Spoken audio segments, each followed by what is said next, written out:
परमात्मने नमः। श्री रामचरितमानस बालकांड आगे। सरस्वती जी की दौड़ी आने की वह थकावट रामचरित्र रूपी सरोवर में उन्हें नहलाए बिना दूसरे करोड़ों उपायों से भी दूर नहीं होती। कवि और पंडित अपने हृदय में ऐसा विचार कर कलयुग के पापों को हरने वाले श्री हरि के यश का ही गान करते हैं। संसारी मनुष्यों का गुणगान करने से सरस्वती जी सिर धुनकर पछताने लगती हैं कि मैं क्यों इसके बुलाने पर आई। बुद्धिमान लोग हृदय को समुद्र, बुद्धि को शीप और सरस्वती को स्वाति नक्षत्र के समान समझते हैं। इसमें यदि श्रेष्ठ विचार रूपी जल बरसता है तो मुक्ता मणि के समान सुंदर कविता होती है।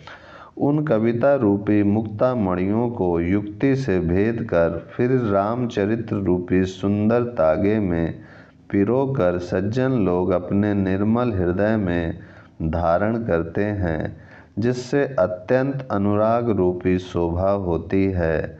वे अत्यांतिक प्रेम को प्राप्त होते हैं।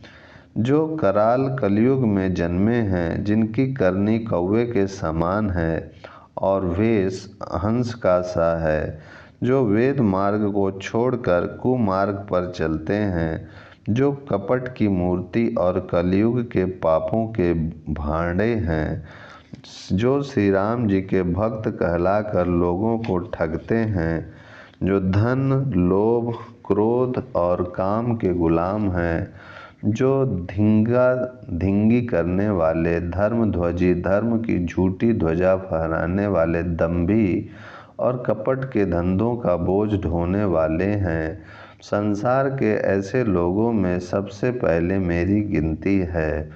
यदि मैं अपने सब अवगुणों को कहने लगूं तो कथा बहुत बढ़ जाएगी और मैं पार नहीं पाऊंगा। इससे मैंने बहुत कम अवगुणों का वर्णन किया है। बुद्धिमान लोग थोड़े ही में समझ लेंगे। मेरी अनेकों प्रकार की विनती को समझकर कोई भी इस कथा को सुनकर दोष नहीं देगा। इतने पर भी जो शंका करेंगे वे तो मुझसे भी अधिक मूर्ख और बुद्धि के कंगाल हैं। मैं न तो कवि हूँ न चतुर कहलाता हूँ। अपनी बुद्धि के अनुसार श्री राम जी के गुण गाता हूँ। कहाँ तो श्री रघुनाथ जी के अपार चरित्र और कहाँ संसार में आसक्त मेरी बुद्धि। जिस हवा से सुमेरु जैसे पहाड़ उड़ जाते हैं, कहिए तो उसके सामने रुई किस गिनती में है। श्री राम जी की असीम प्रभुता को समझकर कथा रचने में मेरा मन बहुत हिचकिचाता है। सरस्वती जी, शेष जी, शिव जी, ब्रह्मा जी, शास्त्र, वेद और पुराण ये सब नेति नेति कहकर पार नहीं पाकर ऐसा नहीं कहते हुए सदा जिनका गुणगान किया करते हैं। यद्यपि प्रभु श्री रामचंद्र जी की प्रभुता को सब ऐसी अकथनीय ही जानते हैं, तथापि कहे बिना कोई नहीं रहा। इसमें वेदन ऐसा कारण बताया है कि भजन का प्रभाव बहुत तरह से कहा गया है, अर्थात भगवान की महिमा का पूरा वर्णन तो कोई कर नहीं सकता, परंतु जिससे जितना बन पड़े उतना भगवान का गुणगान करना चाहिए, क्योंकि भगवान के गुणगान रूपी भजन का प्रभाव बहुत ही अनोखा है। उसका नाना प्रकार से शास्त्रों में वर्णन है। थोड़ा सा भी भगवान का भजन मनुष्य को सहज ही भव सागर से तार देता है। जो परमेश्वर एक हैं, जिनके कोई इच्छा नहीं है, जिनका कोई रूप और नाम नहीं है, जो अजन्मा सच्चिदानंद और परम धाम है और जो सब में व्यापक एवं विश्व रूप हैं, उन्हीं भगवान ने दिव्य शरीर धारण करके नाना प्रकार की लीला की है।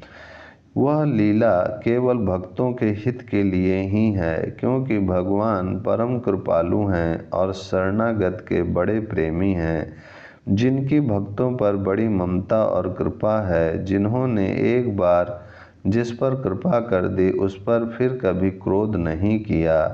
वे प्रभु श्री रघुनाथ जी गई हुई वस्तु को फिर प्राप्त कराने वाले, गरीब निवाज, दीन बंधु, सरल स्वभाव, सर्वशक्तिमान और सबके स्वामी हैं। यही समझकर बुद्धिमान लोग उन श्री हरि का यश वर्णन करके अपनी वाणी को पवित्र और उत्तम फल, मोक्ष और दुर्लभ भगवत प्रेम देने वाली बनाते हैं। उसी बल से महिमा का यथार्थ वर्णन नहीं, परंतु महान फल देने वाला भजन समझकर भगवत कृपा के बल पर ही मैं श्री रामचंद्र जी के चरणों में सिर नवाकर श्री रघुनाथ जी के गुणों की कथा कहूँगा। इसी विचार से वाल्मीकि, व्यास आदि मुनियों ने पहले हरि की कीर्ति गाई है। भाई, उसी मार्ग पर चलना मेरे लिए सुगम होगा। जो अत्यंत बड़ी श्रेष्ठ नदियां हैं, यदि राजा उन पर पुल बंधा देता है तो अत्यंत छोटी चींटियां भी उन पर चढ़कर बिना ही परिश्रम के पार चली जाती हैं। इसी प्रकार मुनियों के वर्णन के सहारे मैं भी श्री रामचरित्र का वर्णन सहज ही कर सकूंगा। इस प्रकार मन को बल दिखलाकर मैं श्री रघुनाथ जी की सुहावनी कथा की रचना करूंगा। व्यास आदि जो अनेकों श्रेष्ठ कवि हो गए हैं, जिन्होंने बड़े आदर से श्री हरि का सुयश वर्णन किया है, मैं उन सब श्रेष्ठ कवियों के चरण कमलों में प्रणाम करता हूँ। वे मेरे सब मनोरथों को पूरा करें।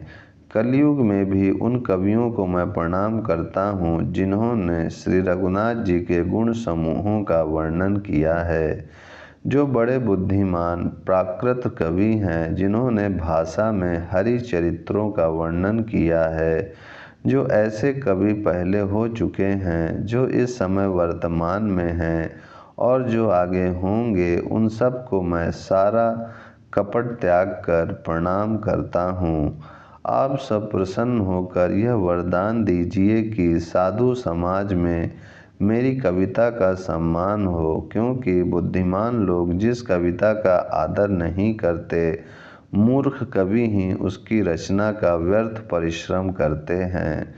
कीर्ति, कविता और संपत्ति वही उत्तम है जो गंगा जी की तरह सबका हित करने वाली हो। श्री रामचंद्र जी की कीर्ति तो बड़ी सुंदर, सबका अनंत कल्याण करने वाली ही है, परंतु मेरी कविता भद्दी है। यह असमंजस्य है, अर्थात इन दोनों का मेल नहीं मिलता। इसी की मुझे चिंता है। परंतु हे कवियों, आपकी कृपा से यह बात भी मेरे लिए सुलभ हो सकती है। रेशम की सिलाई ठाठ पर भी सुहावनी लगती है।